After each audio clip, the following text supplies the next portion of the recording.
Tonight, we bring you 7 deeply disturbing TRUE Appalachian Trail's horror stories that will make you reconsider ever stepping foot on America's most isolated and unforgiving mountain paths.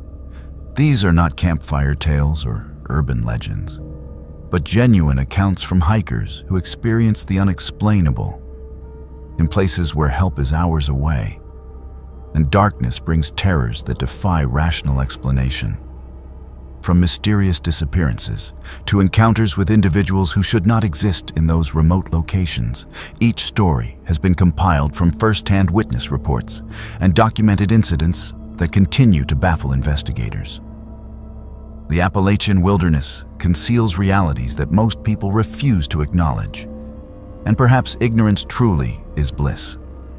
If you are drawn to authentic horror content rooted in real experiences that will leave you questioning what exists beyond the tree line, never miss our deep dives into documented encounters with the unknown. After you hear these harrowing testimonies, we want you to share your own unexplained experiences in the comments below, because your story might be the next one we investigate. Now settle in as we journey into the heart of darkness that waits along the trail. Hartwell had always found peace in solitude, particularly the kind that could only be discovered deep within the wilderness. At 28 years old, she had spent the better part of her adult life exploring the Appalachian Trail, section by section, documenting her journeys in worn leather journals that lined the shelves of her Richmond apartment. She was not reckless or naive about the dangers that existed in remote places. She carried proper equipment, filed detailed itineraries with her younger sister Melissa, and maintained a healthy respect for the unpredictability of mountain weather. Her friends described her as methodical and cautious, someone who calculated risks before taking them. These qualities made what eventually happened to Aurora all the more disturbing and inexplicable. In late October, Aurora planned a solo 5-day trek through one of the more isolated sections of the trail that wound through southwestern Virginia. The stretch she chose saw relatively few hikers during autumn months, especially on weekdays, which suited her preference for quiet contemplation perfectly. She had researched the route extensively, marking water sources and shelter locations on her topographic maps. The weather forecast predicted clear skies and mild temperatures, ideal conditions for a late-season hike. On October 23rd, she kissed her sister goodbye, promised to text from the trailhead, and drove her aging Subaru to the parking area where her journey would begin. Melissa received that text at 9:17 in the morning. It would be the last communication anyone would receive from Aurora. The first 2 days of Aurora's hike proceeded without incident, at least according to the evidence that would later be pieced together by investigators. She signed the logbook at 2 different shelters, her handwriting neat and unhurried. Other hikers who passed through those same shelters in the days that followed would remember reading her entries, which described beautiful fall foliage and unseasonably warm afternoons. A retired couple from Pennsylvania told authorities they had briefly encountered Aurora on the morning of her 3rd day. They described her as cheerful and energetic, stopping to admire a hawk circling overhead. She had mentioned planning to reach the next shelter by nightfall, a reasonable goal given the distance and terrain. The couple continued northbound while Aurora headed south, and they never saw her again. Aurora did reach that shelter on her 3rd night. Her signature appeared in the logbook, dated October 25th. The entry itself proved to be the first indication that something unusual had begun to unfold. Unlike her previous neat and descriptive notes, this entry was brief and somewhat disjointed. She wrote that she had been hearing strange whistling sounds throughout the afternoon, a series of high-pitched tones that seemed to follow her along the trail. She noted that the sounds did not match any bird calls she recognized, and they appeared to move through the forest parallel to her path, always maintaining the same distance. She wrote that she had tried to convince herself it was simply wind passing through the trees, or perhaps a type of wildlife she was unfamiliar with. But the whistling had an almost musical quality to it, rising and falling in what seemed like deliberate patterns. Two other hikers who arrived at the shelter the following day would later confirm to investigators that they had also heard unusual whistling sounds in that same area. They described the experience as unsettling, but not necessarily threatening, more curious than frightening. One of them, an experienced woodsman from West Virginia, said the sounds reminded him of old stories his grandfather used to tell about the mountains, tales of things that lived in the deepest hollows and mimicked human sounds to lure travelers off established paths. He had dismissed such stories as folklore, but hearing those whistles himself had made him pick up his pace until he was well clear of that section of trail. Neither hiker had seen any evidence of other people in the area, and both noted that the density of the forest in that region made visibility beyond a few dozen yards nearly impossible. Aurora's final confirmed location was that shelter on the evening of October 25th. What happened after she woke on the morning of the 26th remains a complete mystery. When she failed to arrive at the trailhead on October 28th as planned, Melissa immediately contacted park authorities. Rangers who knew Aurora's reputation as a responsible hiker took the report seriously and initiated a search that same afternoon. They hiked to the shelter where she had last signed in and began working outward from that location, following the trail in both directions while also searching the surrounding forest for any sign of her presence. The search expanded rapidly over the following days. Volunteers joined rangers and professional search and rescue teams. Helicopters equipped with thermal imaging cameras swept the canopy, looking for any heat signature that might indicate a lost or injured hiker. Bloodhounds were brought in and given Aurora's scent from clothing Melissa provided. The dogs followed a trail leading south from the shelter, consistent with the direction Aurora should have been traveling.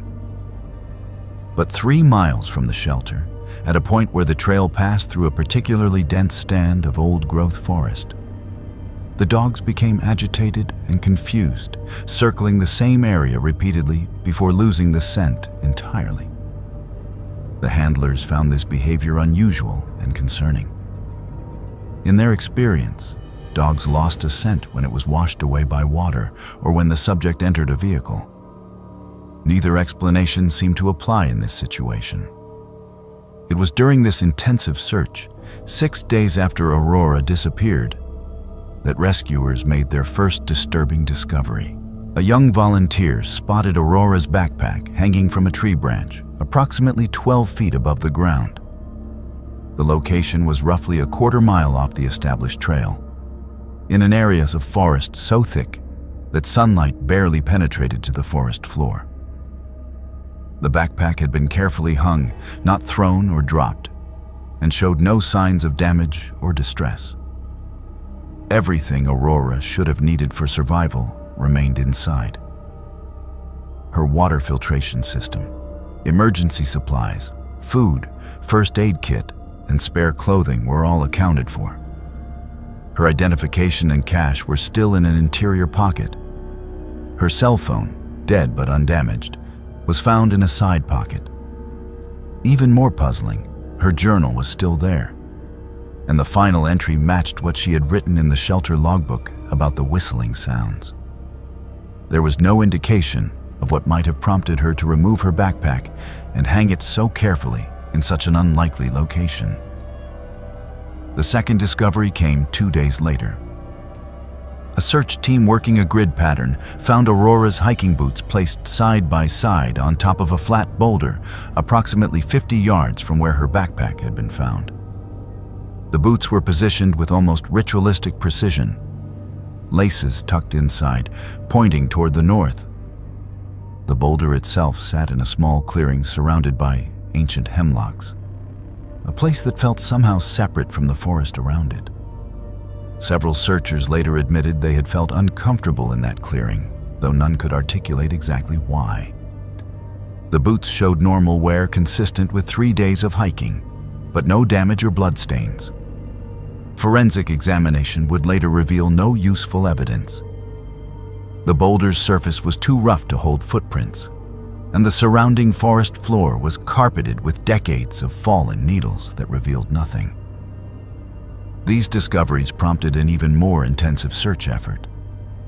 If Aurora had removed her boots, conventional wisdom suggested she could not have gone far. People experiencing hypothermia sometimes remove their clothing in a phenomenon called paradoxical undressing. But the weather had been mild, and Aurora had been properly equipped. Dehydration or injury might cause disorientation, but her supplies had been abandoned, not used up. Investigators considered every possibility. Could she have been meeting someone? Phone records showed no suspicious contacts. Could she have been fleeing from something? There were no signs of pursuit or struggle. Could she have suffered a psychological break? Melissa insisted her sister had been in excellent mental health, and Aurora's journal entries supported this claim. Every logical explanation seemed to dissolve under scrutiny. The search continued for 3 weeks, eventually involving over 200 volunteers, multiple agencies, and significant resources. Every cave, every ravine, every possible location within a 5-mile radius of her last confirmed position was examined and re-examined. Helicopters flew grids at varying altitudes. Drones equipped with cameras scoured areas too difficult for ground teams to access. Divers checked a creek that ran through the search area, though it seemed unlikely Aurora would have entered water after removing her boots. Despite all these efforts, not a single additional trace of her was found. No footprints, no torn clothing, no disturbed vegetation that might indicate passage. It was as though Aurora had simply ceased to exist at that location, leaving behind only her carefully placed belongings as evidence she had ever been there at all. Theories proliferated, each more troubling than the last. Some investigators privately wondered if Aurora had staged her own disappearance. But this theory collapsed under the weight of contradictory evidence. Her bank accounts remained untouched. She had no debts, no enemies, no reason to flee her life. Her relationships were stable and positive. Nothing suggested she wanted to vanish. Other investigators considered the possibility of foul play, but the logistics seemed impossible. How could someone abduct a physically fit, experienced hiker in dense forest without leaving any evidence of struggle or transportation? The location where her belongings were found could not be accessed by vehicle, and carrying an unconscious or resistant person through that terrain would have been extremely difficult and would surely have left signs of passage. Local residents offered their own explanations, many rooted in Appalachian folklore that stretched back generations. They spoke of gaps in the mountains where people stepped out of the normal world into something else, places where the boundary between our reality and another grew thin. They mentioned the whistling sounds, nodding knowingly as if Aurora's logbook entry confirmed suspicions they had harbored for years. Old-timers recalled other disappearances throughout the decades, hikers and hunters who had walked into the forest and never returned. Their fates never determined. Some of these stories were documented, others existed only in oral tradition, passed down through families who had lived in the shadow of the mountains for centuries. Investigators listened politely, but continued to search for rational explanations. As weeks turned into months, the search was eventually scaled back and then suspended. Aurora's case remained open, but active investigation ceased. Her family refused to give up hope. Melissa took a leave of absence from her job and spent months hiking the trails herself, calling her sister's name until her voice grew hoarse. leaving notes at every shelter begging for information. She organized volunteer search parties on weekends, focusing on areas that official searches might have missed. She studied maps until she could navigate the region from memory, looking for some pattern or clue that might explain what had happened. She found nothing. The anniversary of Aurora's disappearance came and went. Then another. Melissa created a website dedicated to her sister's case, posting every detail she could gather, hoping someone might recognize something significant that had been overlooked. The site received thousands of visitors, but generated no useful leads. People shared stories of their own unexplained experiences in the Appalachian wilderness, creating a strange digital archive of encounters that defied explanation. But none brought authorities any closer to understanding what had happened to Aurora. 3 years after Aurora vanished, Melissa received a letter with no return address, postmarked from a small town in Tennessee. Inside was a single photograph, slightly out of focus, showing a section of forest that Melissa eventually identified as being within the search area where her sister had disappeared. In the background, barely visible among the trees, was a figure that might have been human. The photograph's quality made identification impossible, and forensic analysis proved inconclusive. It might have been Aurora. It might have been another hiker. It might have been a shadow or trick of light. The photograph raised more questions than it answered, and the sender never came forward to explain how they had taken it or why they had waited 3 years to share it. Investigators examined the image thoroughly, but could extract no actionable information from it. Aurora Hartwell remains missing. Her case file sits in a drawer somewhere, periodically reviewed when similar disappearances occur, but essentially cold. The section of trail where she vanished continues to attract hikers, most of whom know nothing about what happened there. Those who do know tend to move quickly through that area, camping at different shelters, avoiding the deep forest where her belongings were found. Some hikers report hearing unusual whistling sounds in that region, though they rarely mention it officially, wary of being dismissed or ridiculed. The forest keeps its secrets, and whatever happened to Aurora during those missing hours between her final logbook entry and the discovery of her abandoned belongings remains known only to the ancient mountains themselves.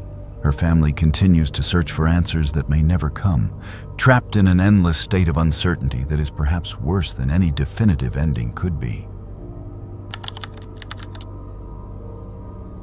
Nicholas Brennan had always approached hiking with the same methodical precision he brought to his work as a high school mathematics teacher. At 32 years old, he planned every aspect of his outdoor adventures with careful attention to detail, creating spreadsheets that tracked mileage, elevation gain, water sources, and shelter locations. His colleagues often joked about his obsessive preparation, but Nicholas believed that proper planning separated successful adventures from preventable disasters. When he decided to spend his spring break hiking a 40-mile section of the Appalachian Trail through Pennsylvania, he spent weeks researching the route, studying weather patterns, and ensuring his equipment met every possible need. He filed a detailed itinerary with his partner Marcus, including GPS coordinates for each planned stopping point and specific times when he expected to reach cell service areas. Marcus, accustomed to Nicholas's thoroughness, kept the documents in a folder on their kitchen counter, not expecting he would need to reference them under circumstances neither of them could have anticipated. Nicholas began his hike on a Monday morning in mid-April, starting from a trailhead where Marcus dropped him off with a kiss and a reminder to stay safe. The first 2 days proceeded exactly as Nicholas had planned. The weather remained mild and clear. The trail conditions were excellent, with only occasional muddy patches from recent rain. Nicholas maintained his planned pace, arriving at each shelter with enough daylight remaining to set up his sleeping area, filter water, and prepare a hot meal. He encountered other hikers periodically, exchanging the usual pleasantries about trail conditions and weather forecasts. Most were section hikers like himself, though a few were through hikers attempting the entire trail from Georgia to Maine. Nicholas enjoyed these brief social interactions, but also appreciated the solitude that hiking provided. A stark contrast to his days spent in classrooms filled with restless teenagers. On his third evening, Nicholas arrived at a shelter located deep in state forest land, several miles from the nearest road. The structure was a typical three-sided lean-to with a wooden sleeping platform elevated above the ground to discourage rodents. A fire ring sat in front of the shelter, surrounded by logs arranged as seating. A bear box for food storage stood nearby, its metal surface scarred by years of abuse from animals testing its defenses. Nicholas arrived around 5 in the afternoon, pleased to have beaten the fading light. As he approached the shelter, he noticed a backpack already leaning against the interior wall, indicating someone had claimed space for the evening. This was not unusual or concerning.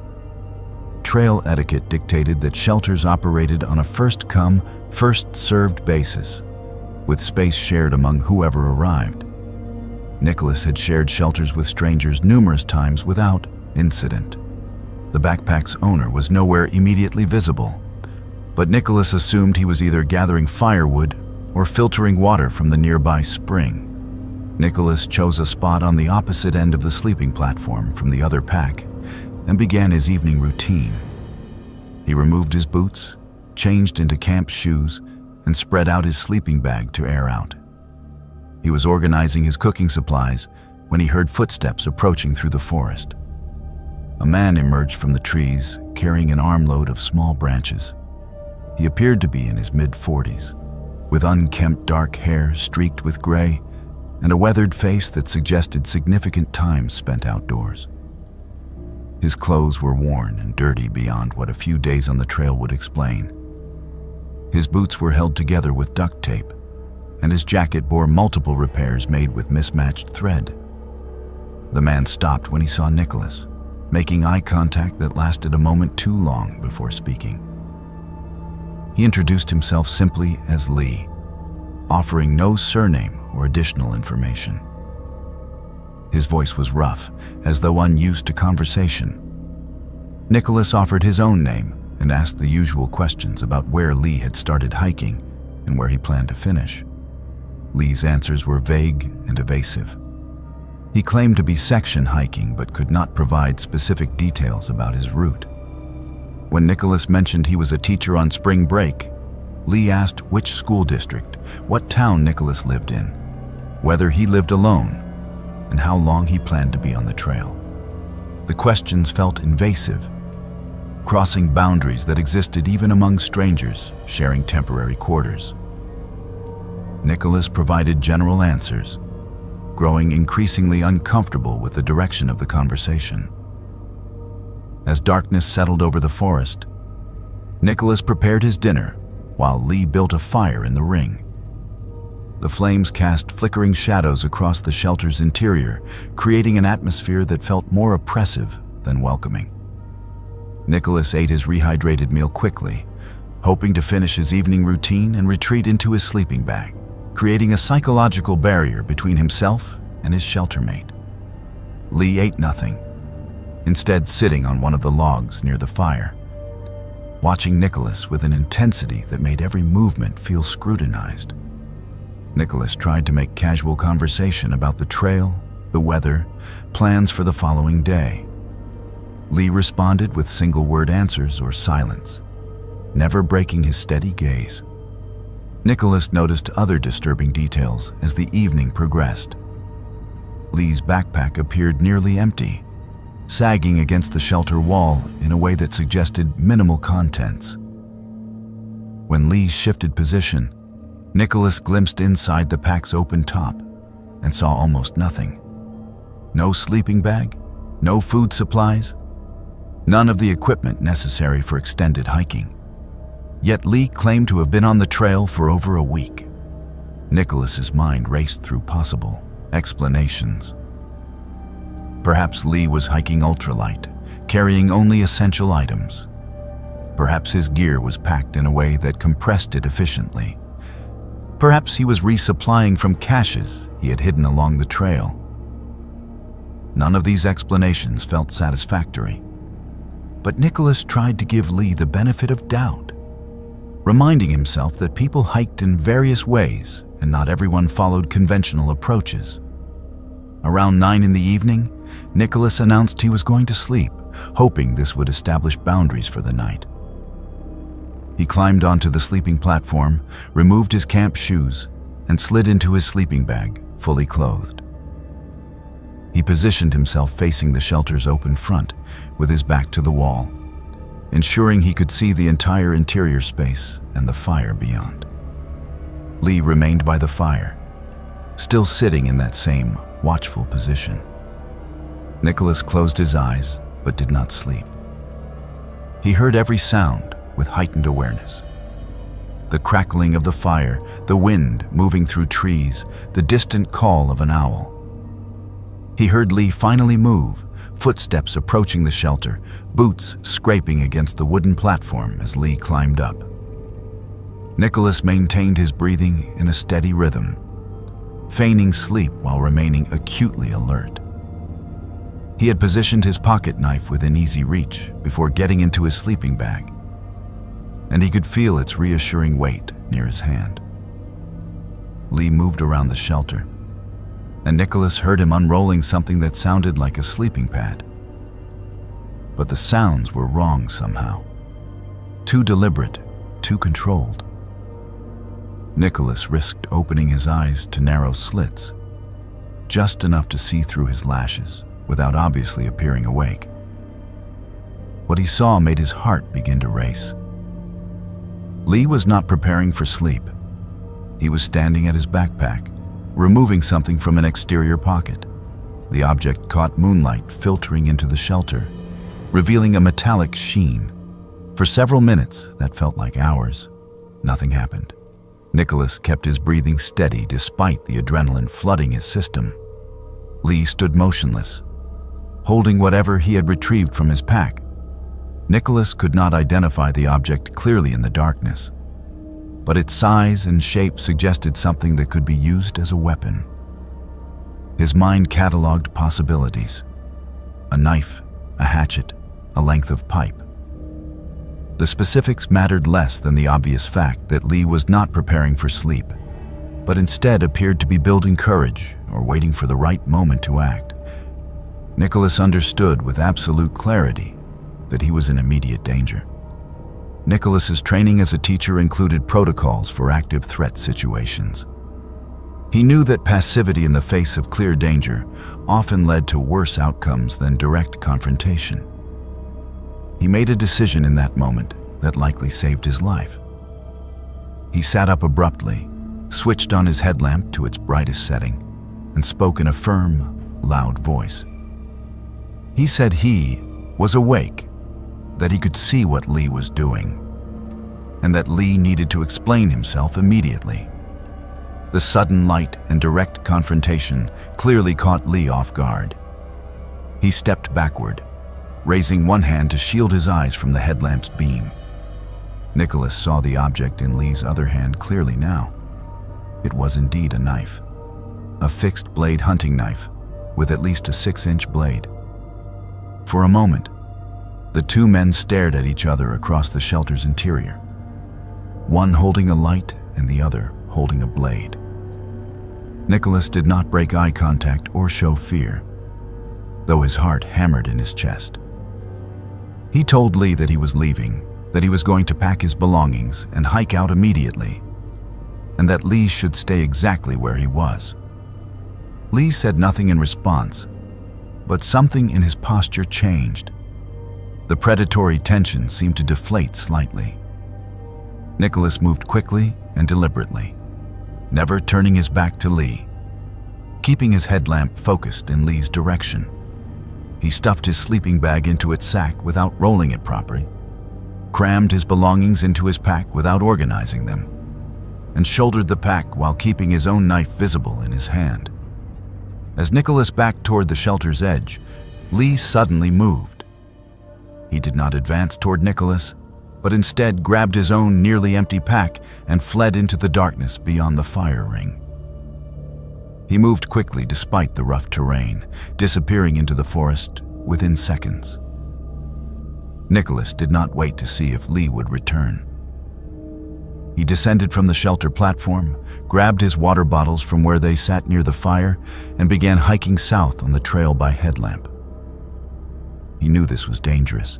Hiking at night carried significant risks of injury from falls or getting lost. But those risks seemed far preferable to remaining in that shelter with a man who had been standing over him with a knife in his hand. Nicholas hiked for 4 hours through the darkness, driven by fear and adrenaline. He did not stop moving until he reached a Forest Service road shortly after 2 in the morning. He followed the road east until he encountered a hunting camp where 2 men were beginning their morning preparations. They were understandably surprised to see a hiker emerge from the darkness, and even more surprised when Nicholas explained what had happened. They immediately offered him use of their phone, and Nicholas called Marcus, who began the 3-hour drive to pick him up. Nicholas also called the Pennsylvania State Police to report the incident. The men at the hunting camp stayed with him until both Marcus and the police arrived around dawn. The state police took Nicholas's statement seriously, particularly when they checked their databases and found that a man matching Lee's description was wanted for questioning in connection with an assault on another hiker 6 months earlier. That incident had occurred on a different section of the Appalachian Trail, roughly 80 miles north. A solo female hiker had been threatened at a shelter by a man who called himself Lee, though investigators suspected this was an alias. She had escaped without physical harm when other hikers arrived at the shelter, but the man had disappeared into the forest before anyone could detain him. Additional reports existed of a man matching the same description acting suspiciously around shelters and following solo hikers, particularly women, though none of these encounters had escalated to the level requiring police involvement. Despite these reports and Nicholas's detailed description, the man known as Lee was never apprehended. Investigators suspected he was living rough in the forest, moving between sections of trail and avoiding areas with heavy hiker traffic or law enforcement presence. Trail angels and hostel operators throughout Pennsylvania received bulletins with his description and warnings to report any sightings, but no confirmed encounters occurred. It was as though he had melted back into the wilderness, becoming part of the forest itself. This realization haunted Nicholas perhaps more than the immediate danger he had faced. The idea that this predator remained out there, stalking other hikers on isolated sections of trail, was deeply disturbing. Nicholas never returned to the Appalachian Trail. The experience shattered the sense of safety he had always felt in the wilderness. Marcus supported his decision completely, relieved that Nicholas had survived an encounter that easily could have ended differently. Nicholas still hikes occasionally, but only on heavily trafficked local trails during daylight hours, and only with companions. He completed the remaining portion of his spring break at home, unable to shake the memory of those hours in the shelter and the moment when he had opened his eyes to see Lee standing over him with that knife catching the moonlight. The case remains open in Pennsylvania State Police files, periodically cross-referenced when new incidents occur that might be related. Trail organizations increase their safety education efforts, emphasizing that while violent crime on the Appalachian Trail is statistically rare, it is not impossible.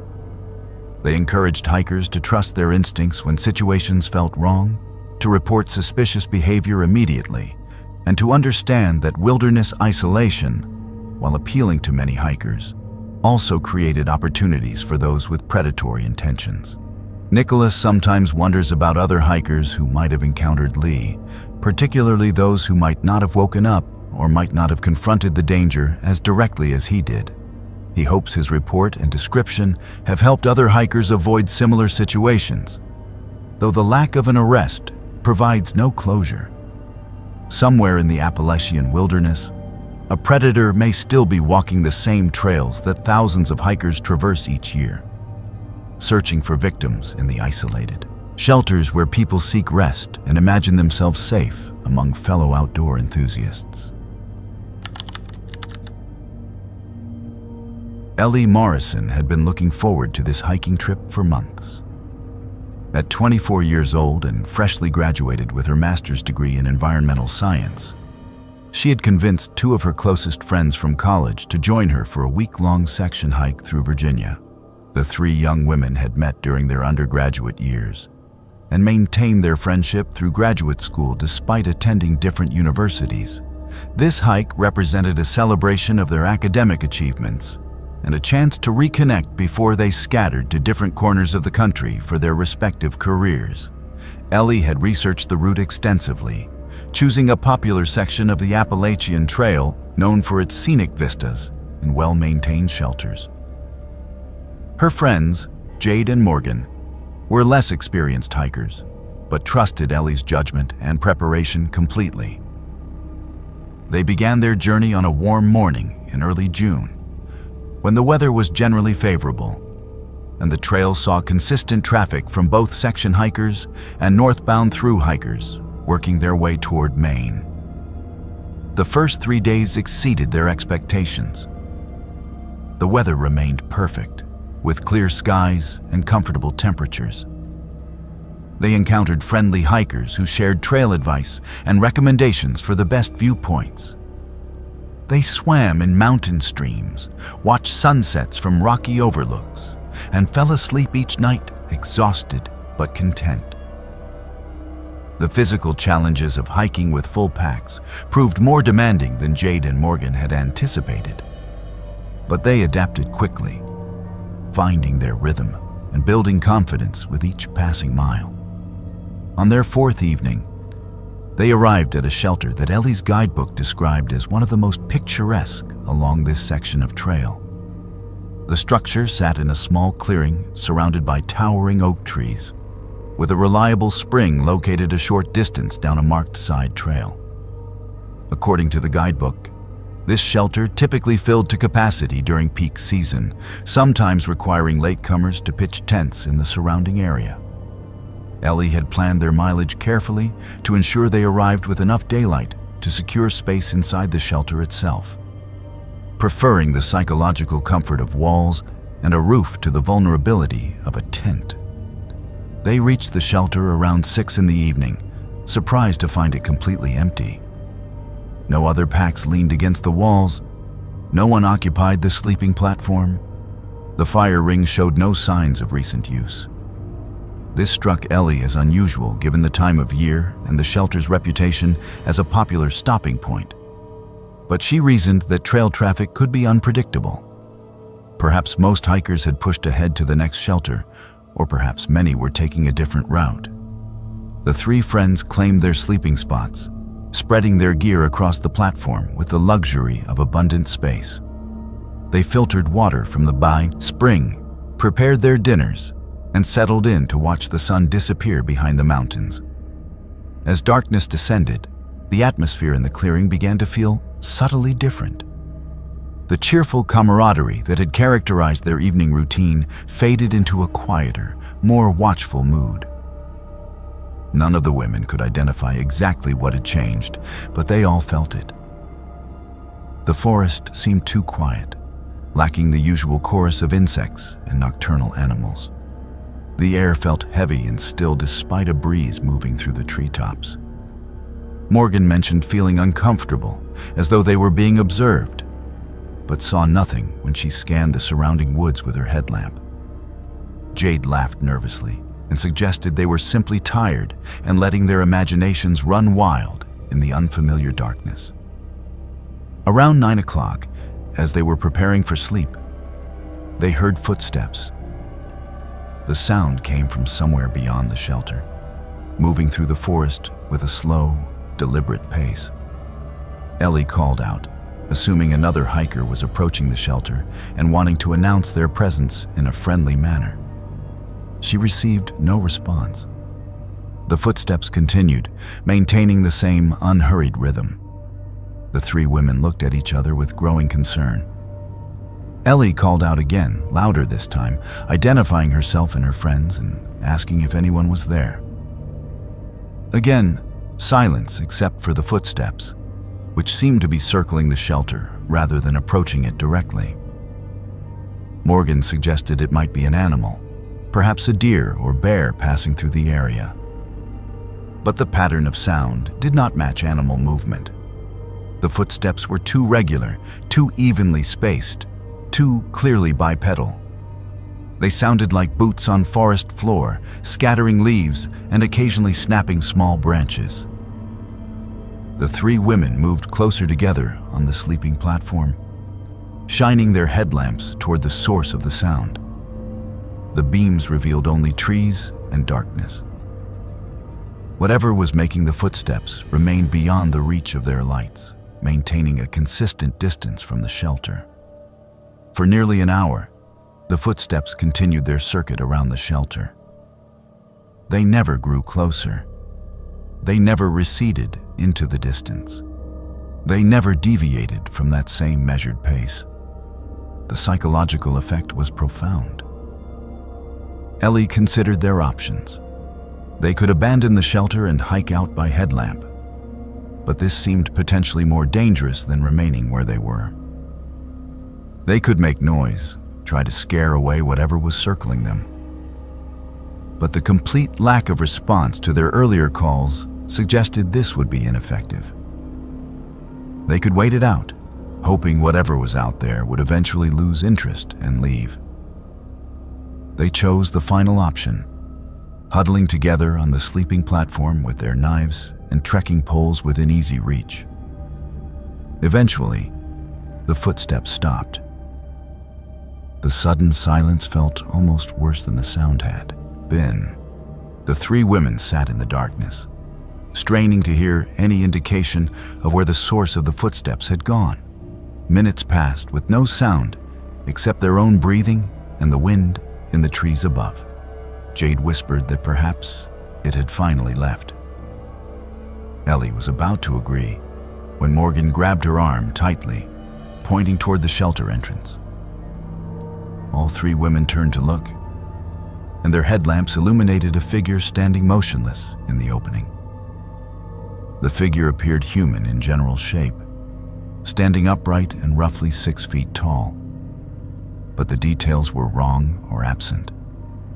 The headlamps seemed unable to properly illuminate it, as though the light was being absorbed rather than reflected.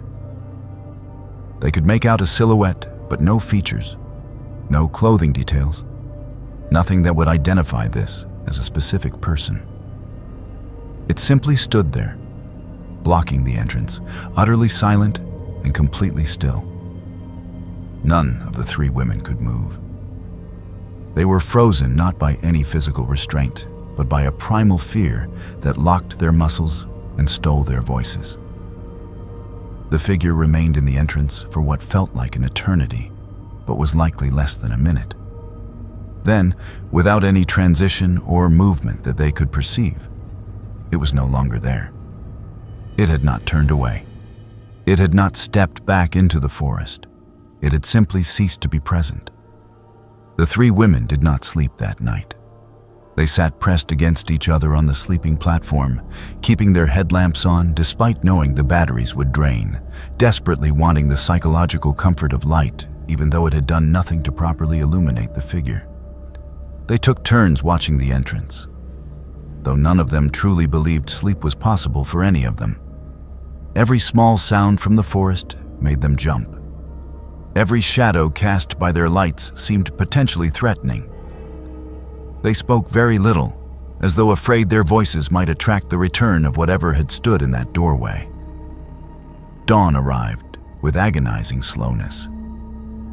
As soon as the first gray light of pre-dawn made the forest visible without headlamps, the three women packed their belongings with frantic speed. They did not eat breakfast. They did not filter fresh water. They simply wanted to leave that shelter and put as much distance as possible between themselves and whatever they had experienced during the night. They hiked rapidly despite their exhaustion, not stopping until they reached a road crossing where they could get cell service and call for someone to pick them up. They reported the incident to park rangers, describing everything they had witnessed as accurately as possible, while acknowledging how strange and unbelievable it sounded. The ranger who took their report listened without judgment and made notes in his incident log. He mentioned that this particular shelter had a history, though he seemed reluctant to provide details. When Ellie pressed him, he admitted that other hikers had reported unusual experiences at that location over the years. Unexplained footsteps were commonly mentioned. Several hikers had described seeing figures that did not behave like normal people. One through hiker had abandoned his attempt to complete the trail after spending a night at that shelter, traumatized by something he refused to describe in detail. The ranger assured them that the area would be investigated, though he could not promise any explanation for what they had experienced. He suggested that isolation and darkness could play tricks on perception, that fatigue and stress could create powerful hallucinations, that natural phenomena were often misinterpreted as supernatural events. Ellie understood he was trying to provide rational explanations, but she knew what she had seen. So did Jade and Morgan. Whatever had circled that shelter and stood in its entrance had been real and present, not a trick of tired minds or overactive imaginations. None of the three women finished their planned week-long hike. They went home early, shaken by an experience that violated their understanding of what was possible. Ellie, whose career plans involved fieldwork in remote locations, found herself questioning whether she could handle the isolation she had once embraced. Morgan developed anxiety about being in dark or enclosed spaces. Jade began experiencing nightmares featuring shadow figures with absent features. The incident changed something fundamental in each of them, shattering a sense of safety they had not realized they possessed until it was gone. When investigators examined the shelter and surrounding area, they found nothing unusual. No footprints circled the structure. No evidence suggested anyone had been present in that location during the night in question. The shelter logs showed that the three women had indeed signed in as they claimed, and that no one else had signed in for that date. The next entry in the log was dated 2 days later and made no mention of anything unusual. The shelter remained in use, and most hikers who stayed there experienced nothing out of the ordinary. But periodically, reports would surface of strange footsteps, unexplained sounds, and shadow figures that appeared and vanished without explanation. Ellie eventually completed her degree and took a position with a conservation organization. But she declined assignments that required overnight stays in remote wilderness areas. She hikes occasionally on well-trafficked day trails, never venturing far from civilization or staying out after dark. She maintains contact with Jade and Morgan, and sometimes they discuss that night, trying to make sense of what they experienced. They have researched paranormal phenomena, read accounts of similar encounters, and explored every possible rational explanation. Nothing has provided satisfactory answers. The experience remains unexplained, a disturbing memory that reminds them the world contains mysteries that resist rational understanding and encounters that defy conventional explanation. Adam Castellano had always believed that his camera could reveal truths invisible to the naked eye. At 35 years old, he had built a modest reputation as a landscape photographer, specializing in remote wilderness areas where human presence remained minimal. His portfolio featured stunning images of forests, mountains, and hidden waterfalls, each photograph capturing moments of pristine natural beauty. When he decided to document lesser-known sections of the Appalachian Trail for a personal project about solitude in modern America, He approached the endeavor with his characteristic attention to detail and willingness to explore beyond established paths. This tendency to wander off trail in search of unique perspectives would lead him to a discovery that fundamentally altered his relationship with wilderness photography and left him questioning what other secrets remained hidden in the forests he thought he understood.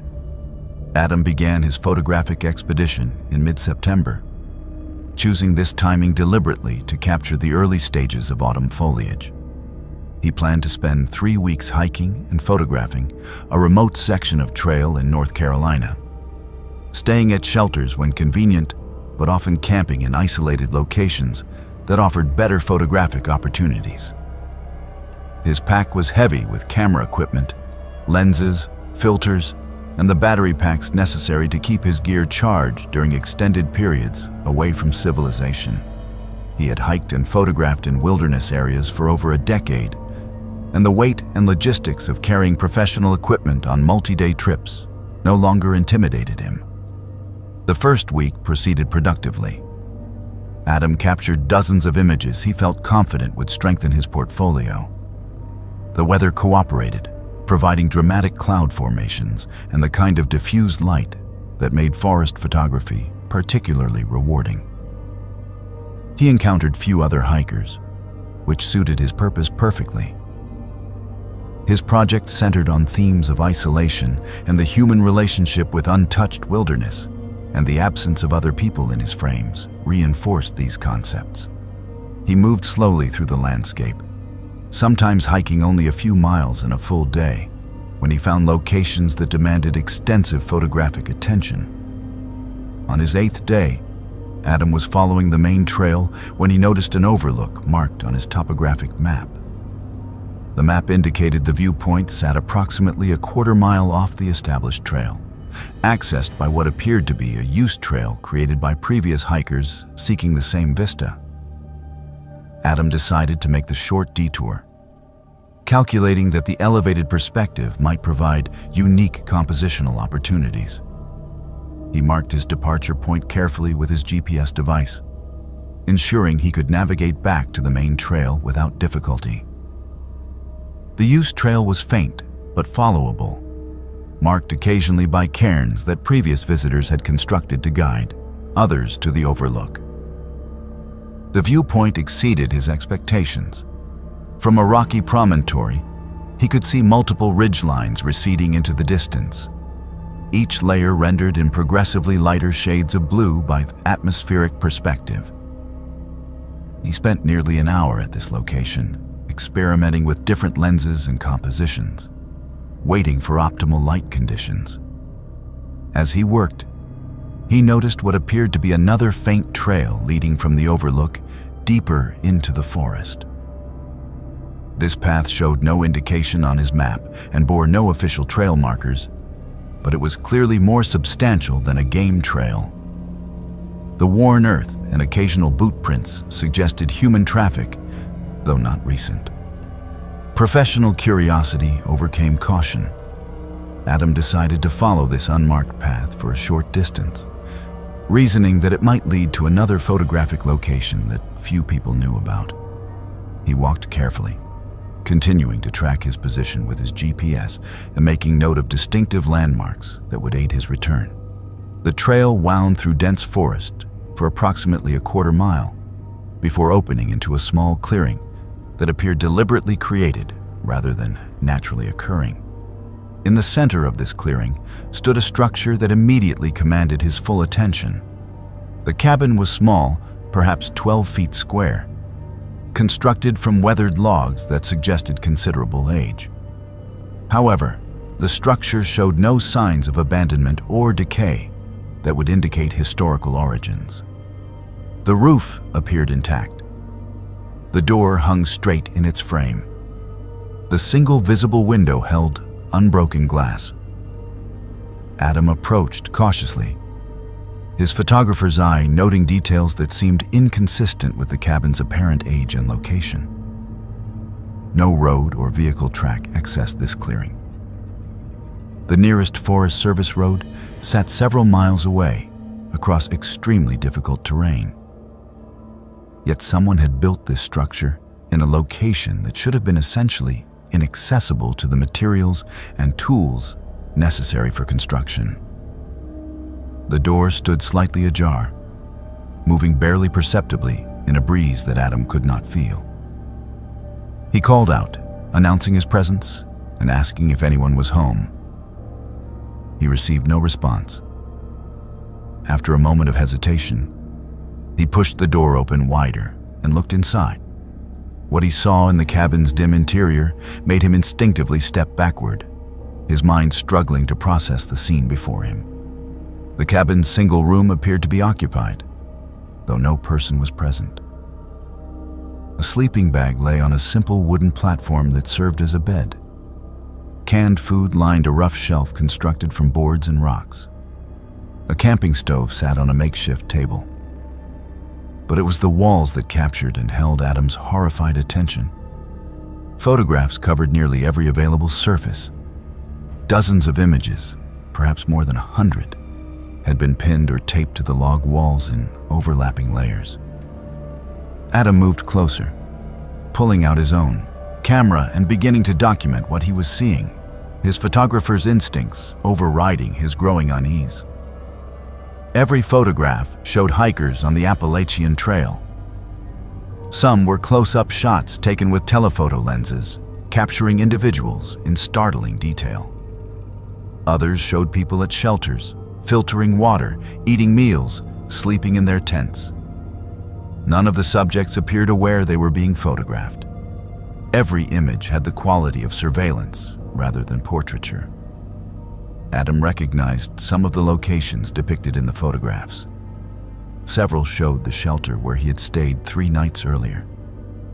Others captured sections of trail he had walked during the previous week. His hands trembled slightly as he photographed the wall display, his mind racing through implications. Someone had been systematically photographing hikers in this area, collecting these images like trophies or specimens. The sheer number of photographs suggested this had been ongoing for an extended period. The range of seasons depicted in the images indicated activity across multiple years. This was not casual photography or innocent documentation.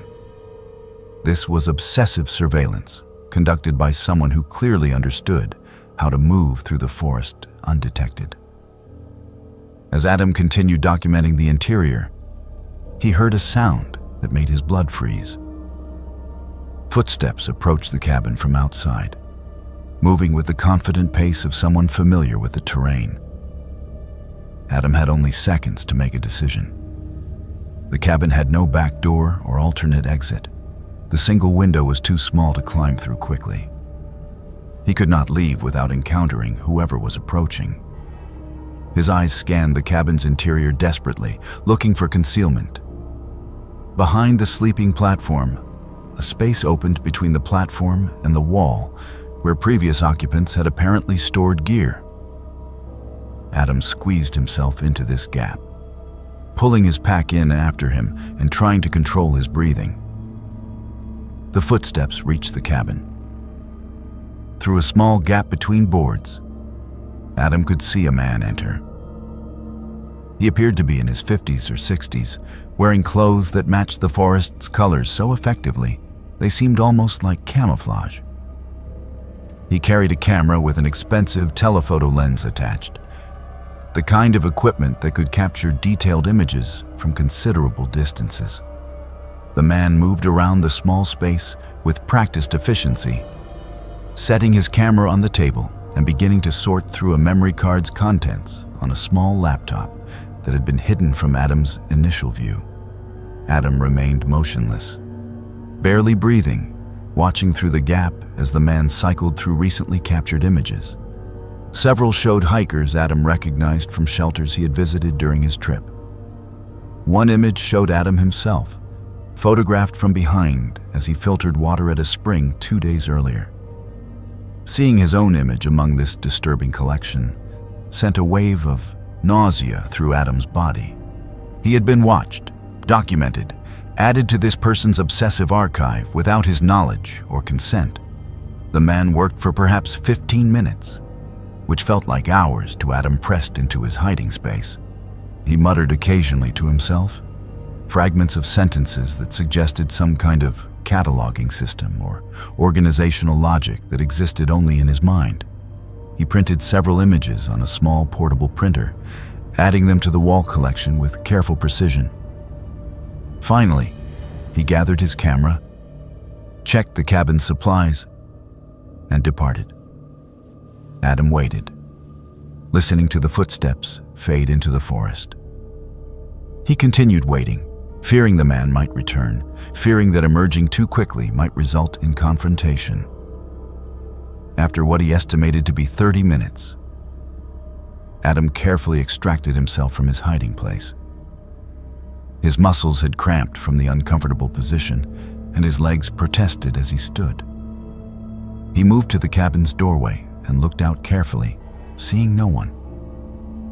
He needed to leave immediately, but he also needed evidence. Using his camera, he photographed the interior systematically, capturing the wall of surveillance images from multiple angles.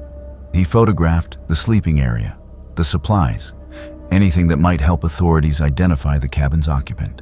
He took GPS coordinates and shot video as he walked around the cabin's exterior, documenting its exact location and construction.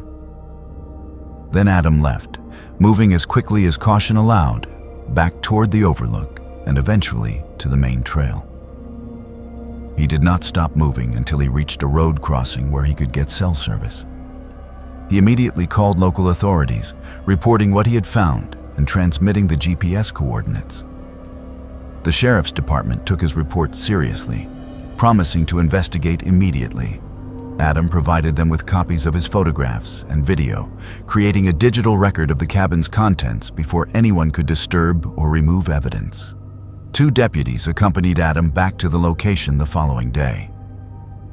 They followed his GPS tracks and found the overlook exactly where he had indicated.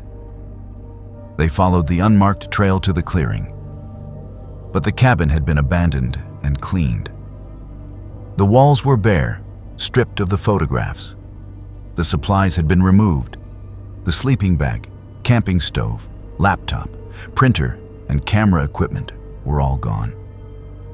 Only the structure itself remained, empty and revealing nothing about its recent occupant.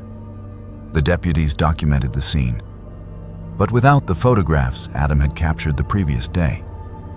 The empty cabin proved nothing except that someone had built a structure in a remote location. Investigators searched the surrounding area extensively. They found no additional evidence, no trail that might indicate which direction the occupant had fled, no hidden caches of supplies or equipment. It was as though the person had simply evaporated, taking all evidence with them. Adam's photographs remained the only proof that the cabin had contained anything disturbing. Authorities suspected they were dealing with someone who had been stalking hikers for months or possibly years. Someone with extensive wilderness skills who could move through the forest and observe people without being detected. But without a suspect or additional evidence, the investigation stalled. The incident received brief media attention. Several hikers came forward reporting that they had felt watched or followed during trips through that region, though none could provide concrete evidence.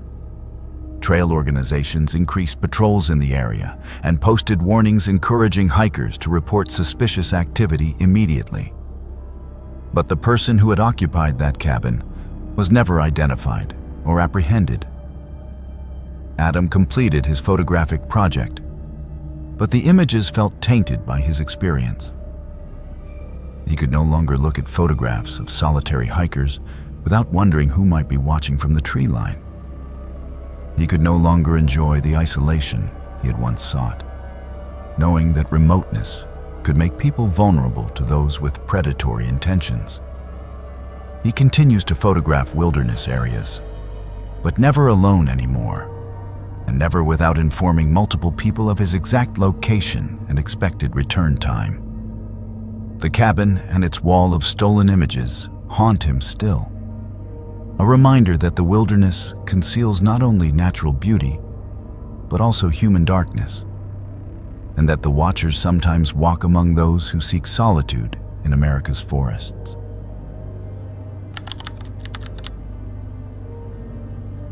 Sadie Montgomery had always found comfort in hiking, particularly during the quieter seasons when trails saw fewer visitors and the natural world felt more accessible to those willing to brave less hospitable conditions. At 29 years old, she worked as a nurse in a busy emergency department in Charlotte, North Carolina. And the physical and emotional demands of her profession left her craving the therapeutic silence of wilderness. She planned her hiking trips carefully around her rotating work schedule, often choosing weekends in late autumn or early spring when most recreational hikers stayed home.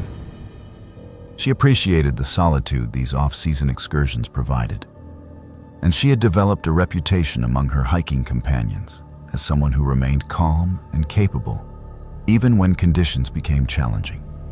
In early November, Sadie planned a solo weekend section hike through a portion of the Appalachian Trail in North Carolina that she had never previously explored. The forecast predicted cool temperatures and possible fog in the higher elevations, but nothing that concerned her given her experience and equipment. She began her hike on a Saturday morning, parking her car at a trailhead and arranging for a shuttle service to pick her up at a different location Sunday afternoon. This approach allowed her to cover approximately 25 miles of trail without needing to backtrack, maximizing her limited time off work. The first day proceeded normally. Sadie maintained a steady pace, enjoying the late autumn landscape with its bare trees and occasional patches of lingering foliage. She encountered no other hikers, which did not surprise her given the season and the relatively remote nature of this trail section. She reached her planned shelter in late afternoon, finding it empty as expected. She completed her evening routine efficiently, filtering water and preparing dinner before darkness fell. The temperature dropped significantly after sunset, and Sadie could see her breath in the beam of her headlamp as she organized her sleeping area. She fell asleep listening to wind moving through the bare branches above the shelter, a sound that usually comforted her but seemed somehow more insistent than usual. She woke Sunday morning to discover that fog had moved into the mountains during the night. The shelter sat within a gray void, visibility reduced to perhaps 10 or 15 feet in any direction.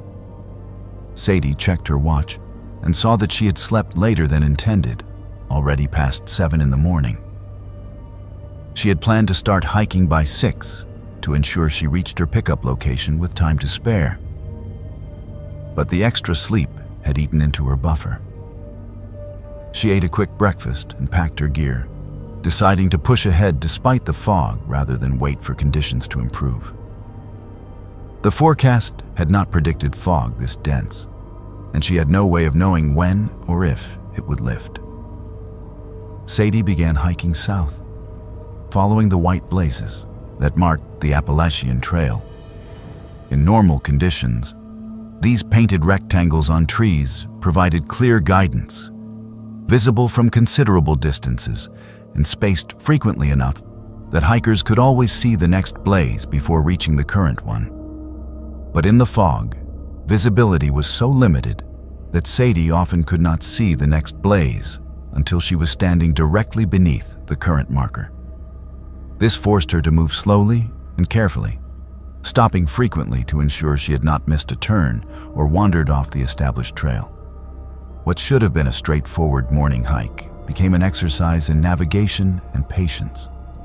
After hiking for approximately an hour, Sadie began to hear voices in the fog ahead of her.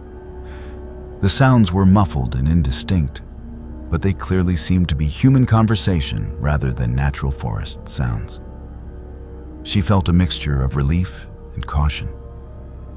Other hikers meant companionship and potential assistance if she had navigation questions. But encountering strangers in such limited visibility also carried inherent uncertainty. She called out, announcing her presence and asking if anyone was there. Her voice sounded flat and strange in the fog, absorbed almost immediately by the heavy air. She received no response, but the voices continued their muted conversation. Sadie quickened her pace, expecting to catch up with the other hikers within a few minutes. But despite walking steadily forward, she never seemed to get closer to the voices. They maintained their distance ahead of her, always just beyond visibility, sometimes sounding closer and sometimes farther, but never resolving into clear words or distinct speakers. After 30 minutes of following these phantom voices, Sadie stopped and called out again, louder and more insistent. Again, no response. The voices continued their incomprehensible conversation as though she had not spoken at all. Disoriented and increasingly anxious, Sadie pulled out her GPS device to verify her position. The screen displayed information that made no sense. According to the GPS, she was more than 3 miles east of where she should have been, well off the Appalachian Trail in an area of unmarked forest.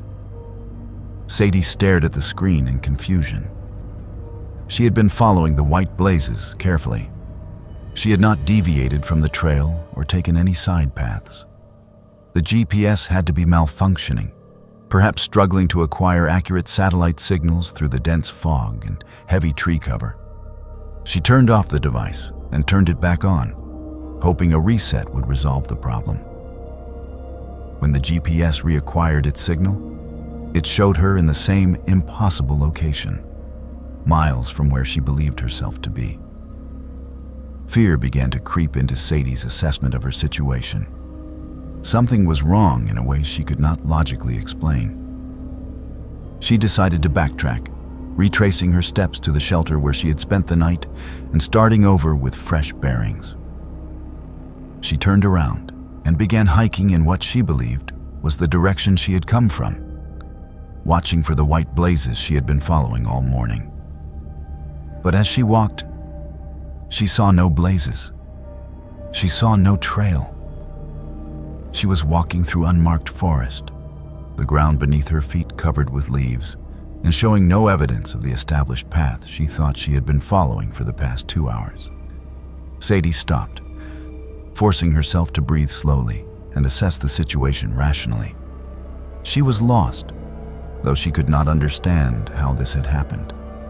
The fog had disoriented her more severely than she had realized, and she had somehow wandered off trail without noticing. The voices she had been following were not other hikers, but some acoustic phenomenon created by the fog. Perhaps sounds carrying from a distant location and seeming closer than they actually were. She needed to find the trail again, and the most reliable way to do that was to use her compass and GPS to navigate to a known point.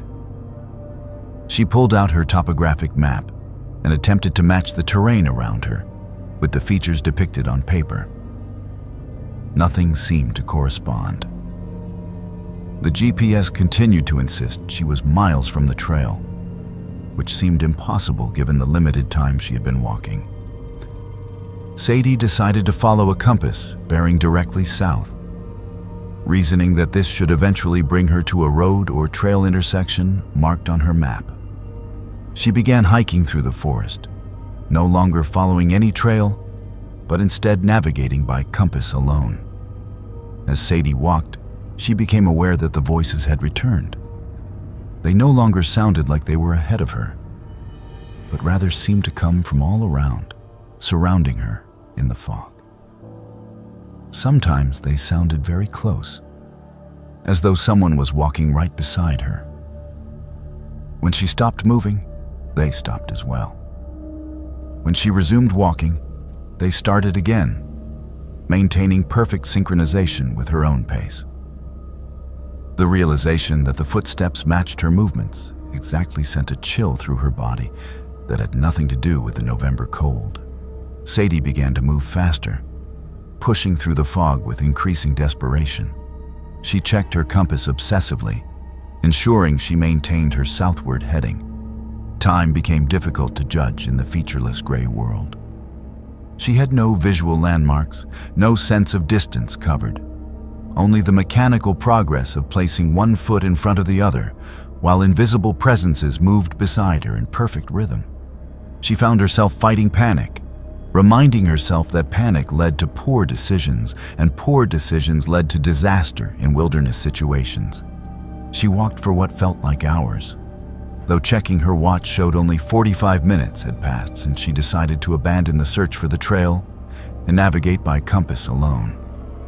The fog showed no signs of lifting. If anything, it seemed to be growing denser, reducing visibility even further. Sadie began to doubt her compass, wondering if some magnetic anomaly in the rocks beneath her feet was throwing off the readings. But without the compass, she had no way to maintain a consistent direction in the featureless fog. Then, suddenly, she saw a tree she recognized. The distinctive shape of its trunk, a thick oak with a pronounced lean, was unmistakable. She had passed this same tree earlier in her hike. She was certain of it. But that seemed impossible. She had been moving consistently south for the past 45 minutes. She should be far from any landmarks she had seen earlier. Yet, here was the tree, undeniable evidence that she had somehow circled back to a previous location. The fog had turned her around despite her compass navigation. Or the compass itself had failed her, or something in these mountains defied the normal rules of navigation and geography. Sadie felt control slipping away. The calm professionalism she brought to emergency situations at work, failing her in this crisis, where the rules themselves seemed to have changed. She sat down abruptly on the forest floor, forcing herself to stop moving and think clearly. She had food and water. She had warm clothing and emergency supplies. She had a whistle and a way to signal for help. Even if she was truly lost, she could survive until the fog lifted and visibility improved. The rational part of her mind knew this, but another part was screaming that something was deeply wrong, that natural explanations did not account for voices that matched her footsteps or GPS readings that made no sense, or walking in circles despite compass navigation. As she sat there trying to master her rising panic, the fog suddenly lifted. It did not gradually thin or slowly dissipate. It simply vanished, as though someone had switched off a machine generating the gray murk. Sadie found herself sitting in clear November sunlight, surrounded by familiar forest. More importantly, she could see a road less than 100 yards downhill from her position. She stood up shakily and walked toward the road, emerging onto the pavement with overwhelming relief. A Forest Service vehicle appeared around a curve minutes later, and Sadie flagged it down. The ranger driving the truck listened to her story with an expression that suggested he had heard similar accounts before. He radioed dispatch to confirm her identity and arranged for someone to drive her to her parked car. He mentioned that the fog that morning had been unusually dense and that several hikers had reported disorientation and navigation difficulties. He did not seem surprised by her description of hearing voices or walking in circles despite compass bearings. When Sadie described her GPS readings, showing her miles from the trail, the ranger nodded thoughtfully. He said that the area where she had been hiking had something of a reputation, though he was careful not to specify what that reputation entailed. Hikers occasionally reported strange experiences in that section, particularly when fog or other conditions limited visibility. The ranger's matter-of-fact acceptance of her experience suggested this was not the first time he had dealt with similar reports, though he offered no explanations or theories about what might cause such phenomena. Sadie retrieved her car and drove home. Physically exhausted and mentally shaken, she tried to rationalize what had happened, attributing everything to stress, disorientation, and the psychological effects of hiking alone in heavy fog. But deep down, she knew that rational explanations felt insufficient. Something in those mountains had toyed with her, leading her in circles, mimicking her footsteps, showing her impossible locations on her GPS screen. Whether that something was a natural phenomenon science had not yet explained, or something beyond natural law, she could not say. What she knew with certainty was that she would not return to that section of trail, and that her relationship with solo hiking had been fundamentally altered by those hours lost in the fog with invisible companions matching her every step. Gavin Walsh approached his first long-distance hiking attempt with the enthusiasm of someone discovering a passion later in life. At 41 years old, he had spent 2 decades working as a software engineer in Boston, his days consumed by deadlines and screen time. A health scare the previous year had prompted him to reevaluate his priorities, leading him to commit to hiking a significant portion of the Appalachian Trail during his accumulated vacation time. He trained for months, building endurance and testing equipment on weekend trips.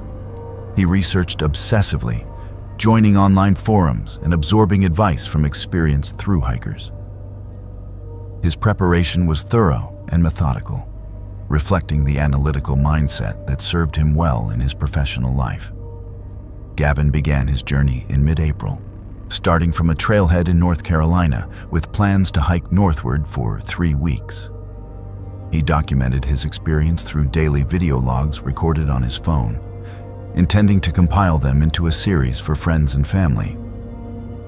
The early videos showed a man discovering the joys and challenges of trail life with endearing earnestness. He talked about blisters and pack weight, about the kindness of other hikers, about sunrises viewed from mountain ridges. His enthusiasm was genuine and infectious, and his family members who watched these videos later would remember how happy he seemed during those first days on the trail. The first week progressed without incident. Gavin adapted to the physical demands more quickly than he had expected, his months of training paying dividends.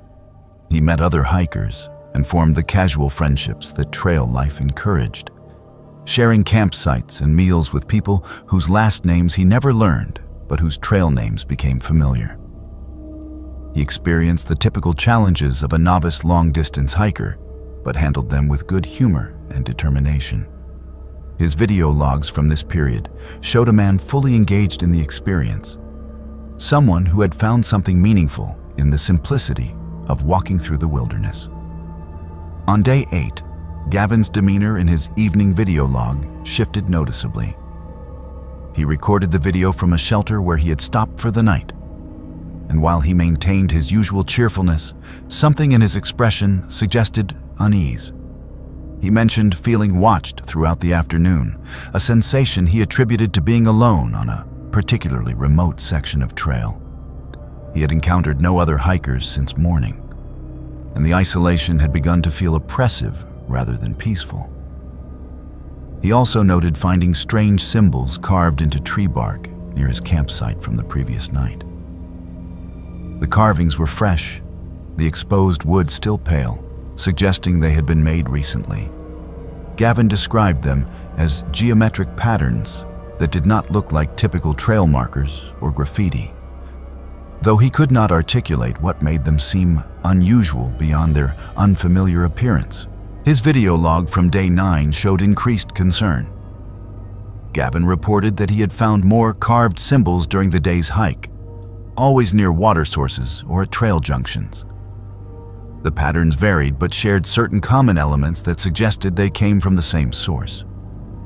He had photographed several of these carvings, zooming in to capture detail. The symbols appeared deliberately crafted, not random scratches or natural damage to the bark.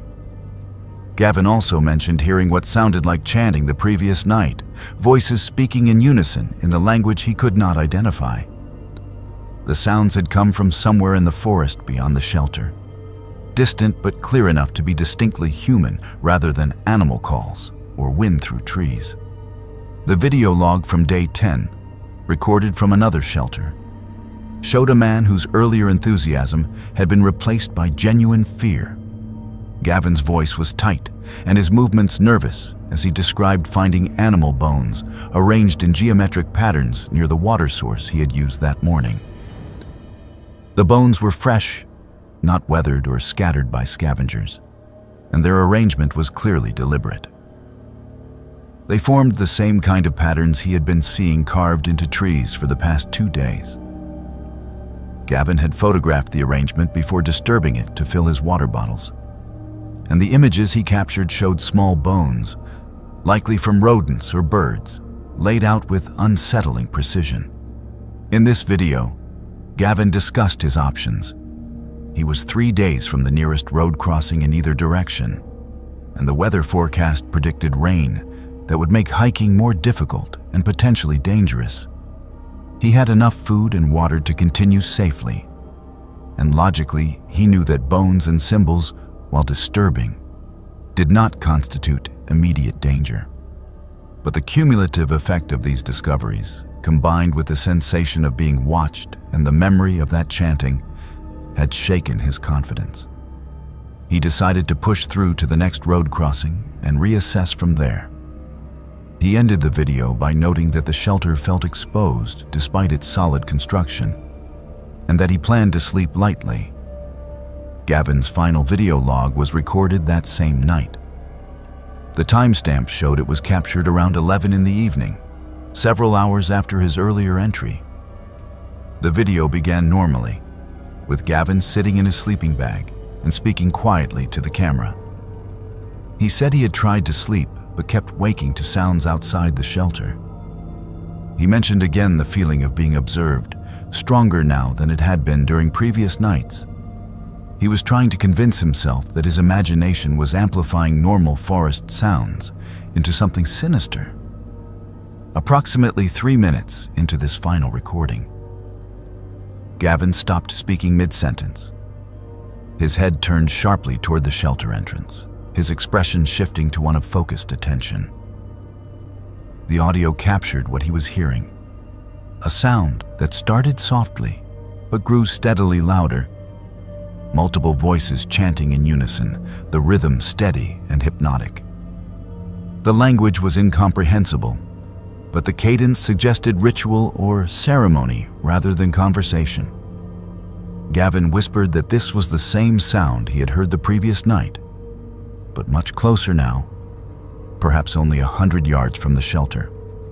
The chanting continued for approximately 2 minutes, growing progressively louder and seeming to come from multiple directions simultaneously, as though the chanters were surrounding the shelter. Gavin's breathing became rapid and shallow, clearly audible on the recording. He reached for his trekking poles, holding them as improvised weapons while keeping the camera pointed toward the shelter entrance. Then, abruptly, the chanting stopped.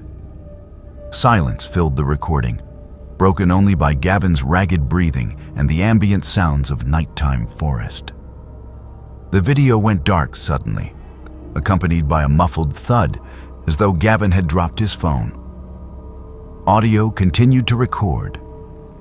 There were sounds of rapid movement, Gavin's labored breathing, and what might have been footsteps running through the forest. The breathing grew more desperate, punctuated by small sounds that might have been branches snapping or rocks being displaced. These sounds continued for approximately 45 seconds before falling silent. The recording continued for another 20 minutes, capturing only the typical sounds of a forest at night before the phone's battery finally died. When Gavin failed to check in with his sister as scheduled on day 11, she immediately contacted trail authorities. His last known position was the shelter where he had recorded his final videos.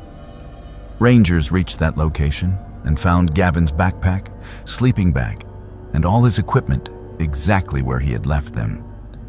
His boots sat by the sleeping platform. His water bottles and food bag hung properly in the bear cables. Everything suggested a hiker who had simply stood up and walked away from his gear in the middle of the night, taking nothing with him except possibly his phone. The search that followed was extensive and well organized.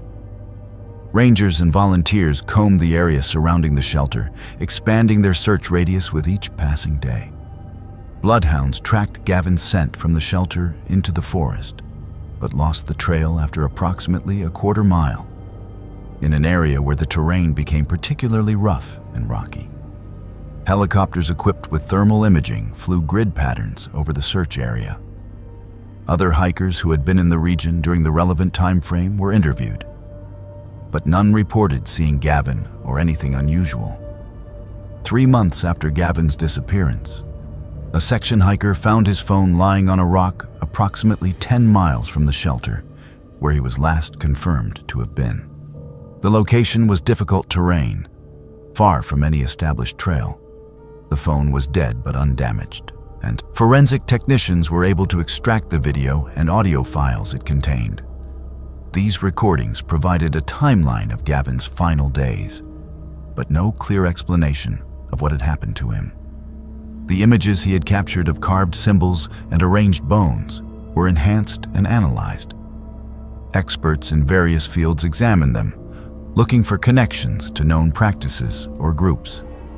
No definitive identifications were made, though several researchers noted similarities to symbols associated with various folk magic traditions. His wallet and identification were found with the phone, carefully placed rather than scattered or dropped. No other trace of Gavin was ever located despite continued searches and appeals for information. The case remains open, and Gavin's family continues to search for answers. The video recordings were not released to the public, remaining in the custody of investigators, but their existence has fueled speculation and theories about what might have happened during Gavin's final hours. Some suggest he experienced a psychological break brought on by isolation and stress.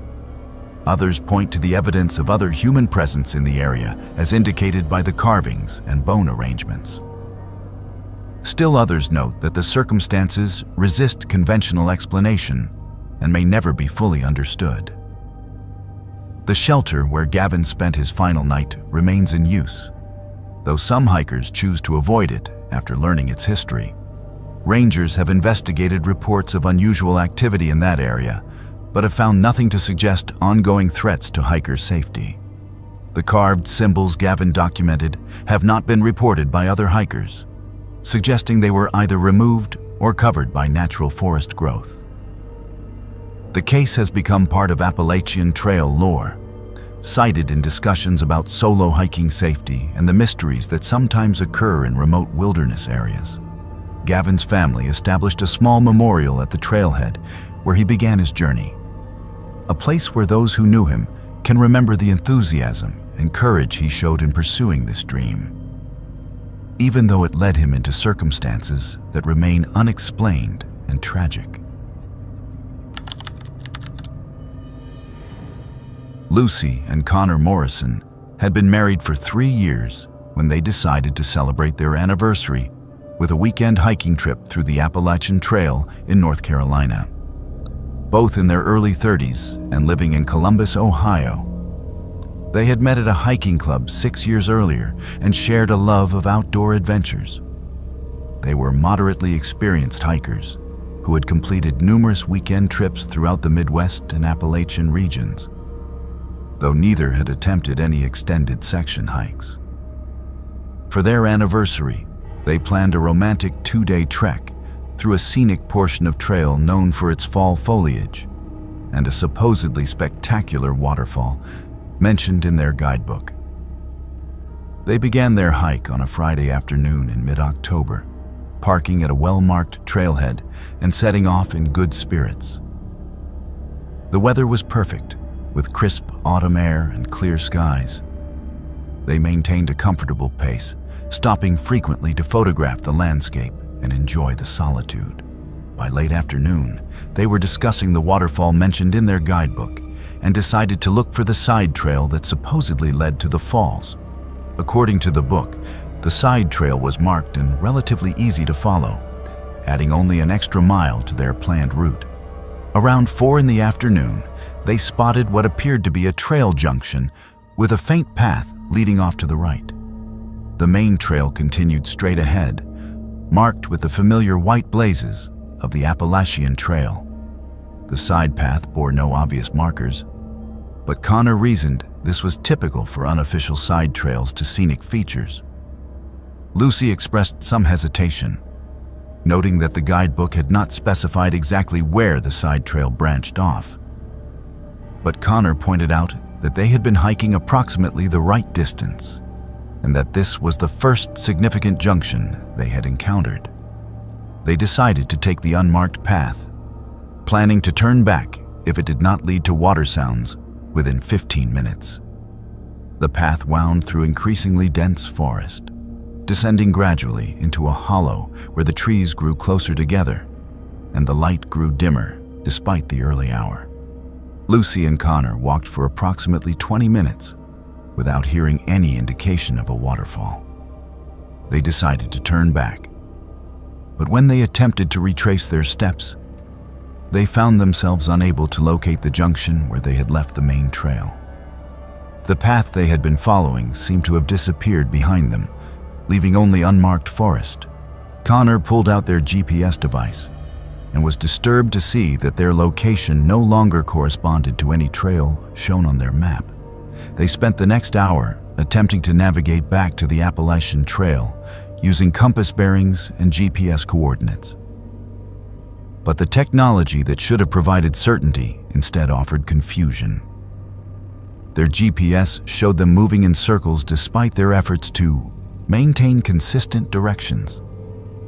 Their compass readings seemed erratic, swinging between bearings without the magnetic interference that might explain such behavior. As the sun began to sink toward the horizon, they acknowledged they were genuinely lost and needed to prioritize finding shelter for the night rather than continuing to wander through unfamiliar terrain. Connor spotted what appeared to be structures through the trees ahead. As they approached, they discovered an abandoned homestead consisting of several buildings arranged around a small clearing. The structures were old but not ancient, constructed from rough sawn lumber that had weathered to silver gray. The largest building appeared to be a cabin with a covered porch. Smaller outbuildings that might have been storage sheds or animal shelters flanked it. The entire site had an unsettling quality of being frozen in time, as though the occupants had simply walked away one day and never returned. They approached cautiously, calling out to ensure no one was present. The silence that greeted them felt oppressive in a way that had nothing to do with the absence of response. Lucy wanted to continue searching for the trail, even in darkness, but Connor pointed out that hiking at night through unfamiliar terrain was dangerous, and that the homestead offered shelter from the cold that would descend once the sun fully set. They chose the main cabin, testing the porch steps carefully before entering through a door that hung slightly crooked in its frame. The interior consisted of a single large room with evidence of previous habitation. A rusted iron stove sat in one corner. Shelves lined one wall, empty except for a thick layer of dust. A wooden table with 2 chairs occupied the center of the room. Most disturbing were the windows, which were covered from the inside with what appeared to be old newspapers and cardboard, blocking any view in or out. Connor suggested removing this covering to let in the remaining daylight. But when he tried to pull away the paper, he found it had been secured with dozens of nails driven into the window frame with excessive force. They set up their sleeping bags on the floor farthest from the door, ate a cold dinner from their packs, and tried to settle in for the night. Neither felt comfortable enough to sleep deeply. They took turns keeping watch, though watching for what, neither could articulate. Around midnight, Lucy whispered urgently to Connor, waking him from a light doze. She said she heard movement in the other buildings, doors creaking open and slamming shut, footsteps crossing wooden floors. Connor listened and heard what she described, sounds that suggested human activity in structures that had appeared completely abandoned hours earlier. The sounds continued intermittently throughout the night. Doors opening and closing, footsteps, objects being dragged or moved. Yet whenever the sounds stopped long enough for them to consider investigating, the silence felt even more threatening than the activity. They remained in their chosen building, huddled in their sleeping bags with their headlamps and knives within reach, waiting desperately for dawn. As the first gray light of morning began to filter through gaps in the covered windows, Connor decided he needed to understand what had been making those sounds.